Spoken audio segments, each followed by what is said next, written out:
Hola amigos, hoy tengo a un invitado muy especial con un canal súper interesante que se llama Proyecto Orión.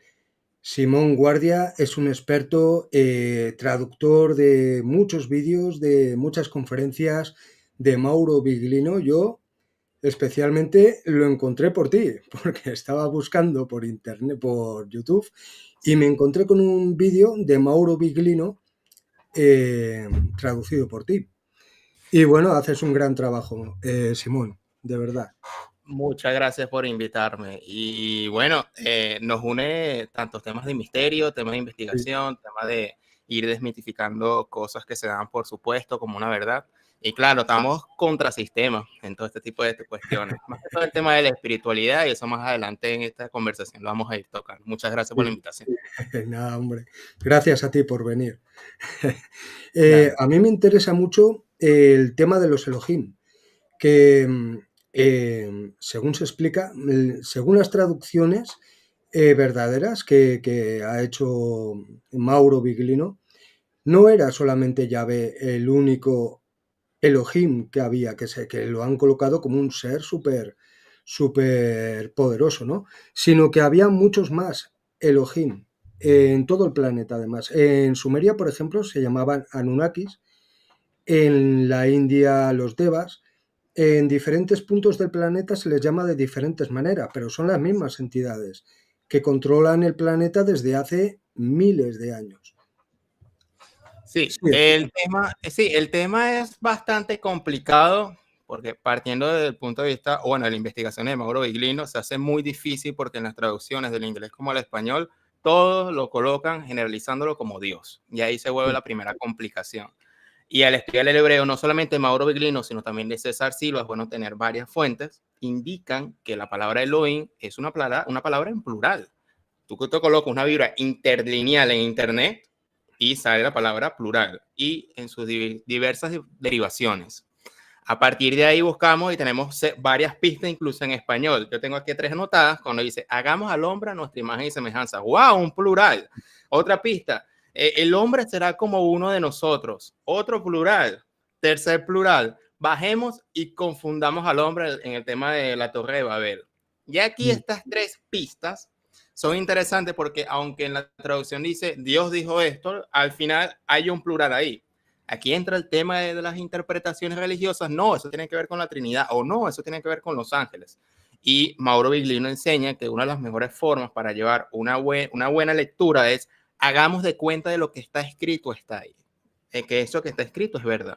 Por lo tanto, ante cualquier interpretación, no se está en contra de la interpretación, pero por lo menos hay que ir a lo literal. Ese tema de Elohim, ya aquí podemos terminar el tema y con esta explicación decir que Elohim es un plural y eso está aceptado claro. en la academia. Y ahí nosotros no tenemos la culpa que luego lo hayan traducido como Dios. Y después, como vamos a ver más adelante, esto viene siendo o un plagio o una contrahistoria de manera académica de la historia de los sumerios, la historia de otras culturas que precedían a la nación de Israel, que viene más adelante, y que, bueno, hicieron como que esas historias acreditándoselas a sí mismos, cuando en realidad no eran propiedad de ellos. Y no era hacer fiel de una historia como tal o una transcripción de la historia como fue, sino más bien toda a conveniencia a un realce de la nación de Israel en pos de ese Dios que le llamaba Yahvé. Entonces, ya ahí entramos ya en tema un poquito sobre el tema de los Elohim y realmente más adelante vamos a tocar, por ejemplo, como Salmos 82, Mm. que hay mucha tela que cortar en ese salmo. Sí, sí. Y luego también explican que había un jefe comandante de estos Elohim o Elohim que se llamaba Elión, que era el Sí, que les encargaba las zonas geográficas donde tenían que ir y tener el control de esas zonas. sí. El Salmo 82 sobre ese tema está que los dioses Elohim estaban en la asamblea de él, Mm, sería la traducción Dios. Y ahí, en medio de esos dioses comandaban o dirigían. Entonces, ya aquí hablamos de nuevos personajes, no solamente hablamos de Elohim, hablamos del dios él, que él viene siendo un dios cananeo. Entra otro tema que viene siendo él y la diosa Sherá, pero viene de un panteón cananeo y que curiosamente en las investigaciones estos tienen 70 hijos. mm, Aquí entramos ya un tema de reconstrucción de la historia, porque aquí en el Salmo 82 nos habla primero de dos dioses, de El Elyon, porque más abajo dice, vosotros sois hijos de El Elyon, el del jefe, pero como hombres moriréis. Y si esto lo unimos con la repartición de Deuteronomio 32 de las naciones a los hijos de los dioses o de los hombres, una de la porción del territorio, como dice Mauro Viglino, es para Yahvé, la tierra de Jacob. Entonces aquí tenemos tres personajes que obviamente la traducción no nos va a poder permitir porque todo está disfrazado como un único Dios. Tenemos a El Elyon como un jefe, por eso dice el Altísimo, el que está más alto que los demás. Tiene a los dioses que están en la asamblea, varios Elohim. Se presume que son 70 hijos por el tema del dios El, Asherah y los 70 hijos. Y entre esos Elohim está Yahvé, que apenas le tocó una porción. Claro, aquí entramos en tema porque entonces en el trayecto de repente pudo ser un plan para la humanidad, pero Yahvé como que pudo revelarse a ese plan y se acreditó incluso un propio nombre como si fuera el único Dios. Tanto es así que esa nación la puso a pelear con sus vecinos, como por ejemplo los amonitas, el dios Milcón, el dios Camosh, ¿sabes? Y como que quería atribuirse cosas que en realidad no le pertenecían. Entonces, por ahí entonces podemos caer en la cuenta que se habla de distintos dioses porque antes la mentalidad judía no era monoteísta, era politeísta y enoteísta. ¿Qué quiere decir esto? No era que la creencia de un dios único y nada más, sino que era la creencia de un dios, quizás un dios superior, pero aceptando que habían dioses alrededor. Esto es el enoteísmo o la monolatría, mejor dicho.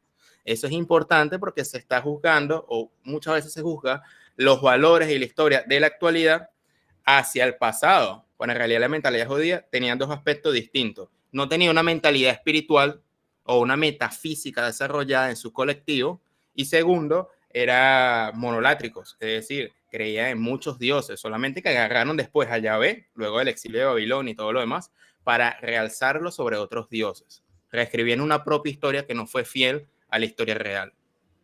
Y luego es que además han hecho una campaña de promoción como si fuera política, ¿no? Que van haciendo una campaña hasta que se ha quedado Yahvé en el poder de todos estos Elohim, por encima.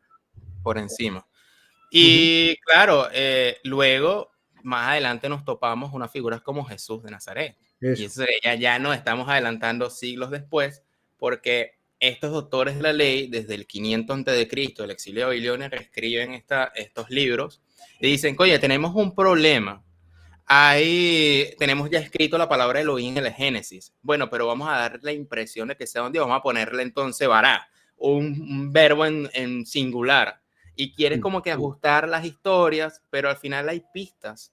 Hay pistas. Y claro, viene Jesús de Nazaret y el Evangelio de Juan es una perla, y eso lo he visto de tus videos también, como haces una investigación, que del capítulo 6 al 8, rematando en el 8:40, que dice que básicamente ustedes están adorando a otro Dios, porque si ustedes adoraran al Padre que me envió, Claro. el Dios o alguien más arriba, más espiritual, ustedes sabrían de mi mensaje, pero ustedes lo que le adoran es el Padre de las mentiras, etcétera, etcétera. Hace una denuncia espectacular que obviamente si se tiene una lectura de un solo Dios no vamos a caer en la cuenta, y por eso se cree el cristianismo y todo lo demás. La pregunta es, y a eso viene tu pregunta, es que ¿está Yahvé actualmente todavía en vigencia? Estas religiones proclaman y le hacen propaganda a estas enseñanzas entre el trigo y la cizaña, y por eso es difícil hablar de estos temas. Sí, sí, sí, sí, sí. Ya parece que está la mente colmena conectando con, con aquellos que están Claro, conectados al, yo lo llamo demiurgo, que es un comandante en jefe, que es el que está comandando aquí en la Tierra, hace un control mental, y a la que hablas mal de él ya se te revuelve la gente. Ya lo ves que están tan hipnotizados que se te sí, sí, lanzan, se te revuelven. Y otra sí. cosa, ¿cómo puede ser? Porque la gente, claro, esto no lo investiga la mayoría de la gente. ¿Cómo puede ser que un Dios superpoderoso, todopoderoso, pidiera como sacrificio ritual los holocaustos? O sea, quemar animales, cortarlos de tal manera que las tripas por aquí, la grasa por allá. No, eso, fíjate, las primeras pistas que podemos, porque claro, a este Dios se le dice que es el Shaddai, el Todopoderoso, que en realidad la Mm, traducción es el Dios de la estepa, o el Dios de la mm, montaña, o de un sí, riachuelo. Y claro, no, eso no vende más, eso no vende, lo que vende es un claro, Dios todopoderoso, y vamos a cambiar la traducción.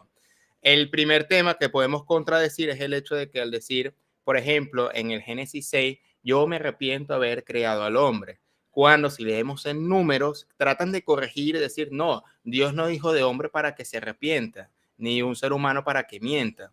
Aquí entra la primera contradicción. Si tú eres todopoderoso, ¿por qué te arrepentiste de crear al ser humano? Y así mm, muchas falencias. Una segunda pista que se asemeja al ser humano es, por ejemplo, cuando Abraham se encuentra con los tres Ish en el episodio de Lot. Y al final los dos Ish se fueron a Sodoma, si mal no me equivoco, y se quedan uno hablando, que sería el personaje de Dios. Y estos Ish llegaron cansados, no volando. Y estos Ish u hombres, que uno era Dios o Yahvé, le dieron de comer y Abraham les sirvió, se cansaban, es decir, y eso sí lo unimos al tema de que tenían relaciones sexuales con las hijas de los hombres, etcétera, etcétera. Es decir, este Dios, ya entiendo por qué tu pregunta, de que por qué pedía estos rituales de sangre y por qué sí, se satisfacía por el olor a carne quemada. Este es olor grato a Yahvé. Es decir, cosas, y no, y ni hablar de los exterminios. sí, Y el y el concepto de alcohol también. Y también pedían vino, como los dioses romanos, como bien lo explica Mario Biglino. exacto.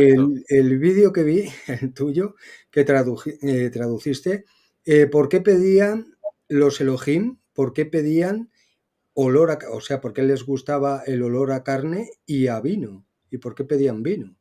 Claro, Mira, sí, no, Mauro Iglino explica que dentro de la mente se crea como una especie de dopamina, se sí, crea cuestiones de estados de éxtasis muy humanos, muy de un cerebro humano, sí, y que claramente esto es un efecto como una droga.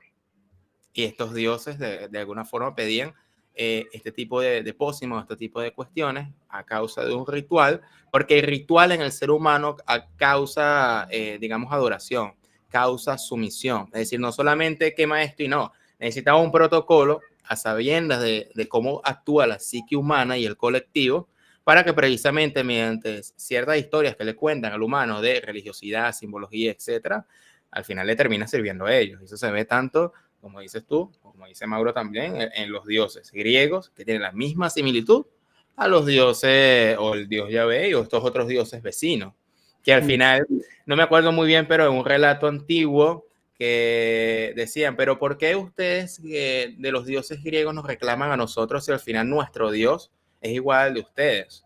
Y hacen comparaciones de los dioses griegos a los dioses de los sí, hebreos, el dios de los hebreos, y que básicamente estamos hablando de los mismos temas. sí, Entonces, sí, ¿por qué no reclaman? sí. Igual que los sumerios también, los Anunnaki, también pedían rituales igual, los mismos rituales. Eh, Entiendo.